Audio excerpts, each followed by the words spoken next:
Venezuela में इस बार Christmas 25 दिसंबर को नहीं बल्कि 1 अक्टूबर को मनाया जाएगा। आप पूछेंगे क्यों?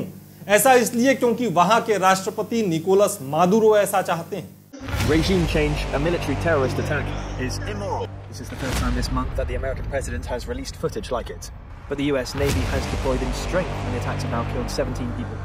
दरअसल निकोलस मादुरो का कहना है कि 3 महीने पहले क्रिसमस मनाकर वो अपनी जनता को खुशियों के साथ जीने का मौका देना चाहते हैं और इसलिए 1 अक्टूबर की तारीख क्रिसमस सेलिब्रेशन के लिए तय कर दी गई है। वेनेजुएला और अमेरिका के बीच के हाल के तनावपूर्ण संबंधों की बात करने से पहले आपको 20 मार्च 2003 की तारीख को याद दिलाना चाहेंगे।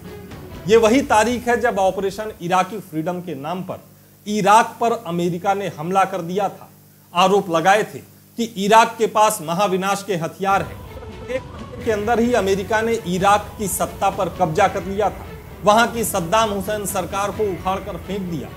अगले कई महीनों तक सर्च ऑपरेशन चलाए गए, लेकिन महाविनाश का कोई एक भी हथियार इराक की जमीन से बरामद नहीं हुआ। अमेरिका झूठा साबित हुआ, लेकिन आज तक उसने इस बात के लिए माफी नहीं मांगी। हो सकता है अगले कुछ दिनों में इराक वाली घटना को ही दोहराया जाए। वेनेजुएला के खिलाफ कुछ इसी तरह का माहौल बनाया जा रहा है। अमेरिका का आरोप है कि वेनेजुएला की सरकार ड्रग तस्करों को बढ़ावा दे रही है। अमेरिका की ओर से वेनेजुएला के राष्ट्रपति निकोलस मादुरो को ही ड्रग तस्कर करार दिया जा चुका है। हालांकि वेनेजुएला की सरकार इस बात से इनकार कर रही है। मिलाकर स्थिति यह है कि वेनेजुएला इस वक्त अमेरिकी फौजों से घिरा हुआ है। कभी भी हमले के आदेश हो सकते हैं। फिलहाल आप ये जान लें कि शांति के रक्षक ट्रंप के ही आदेश पर 3 बार हमला करके वेनेजुएला के 17 नागरिकों की जान ली जा चुकी है।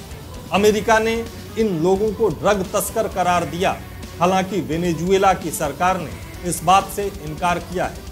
इराक पर अमेरिकी हमले की घटना को याद करना इसलिए जरूरी हो जाता है क्योंकि इराक और वेनेजुएला दोनों के पास ही पेट्रोलियम के बड़े भंडार हैं। इराक निपटाया जा चुका है, वेनेजुएला अगला टारगेट है। ट्रंप सरकार का आरोप है कि वेनेजुएला ड्रग तस्करों को बढ़ावा दे रहा है।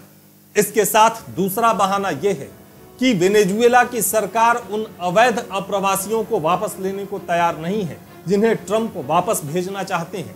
वैसे अमेरिका और वेनेजुएला के संबंध 1999 से ही तनावपूर्ण है।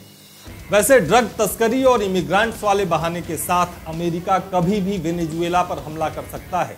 इस बात की जानकारी या इस बात की आशंकाएं इंटरनेशनल रिलेशंस के जानकार जता रहे हैं। शायद इसीलिए निकोलस मादुरो की गिरफ्तारी पर पहले घोषित की गई इनाम की रकम को 2 गुना करते हुए $50 मिलियन किया जा चुका है।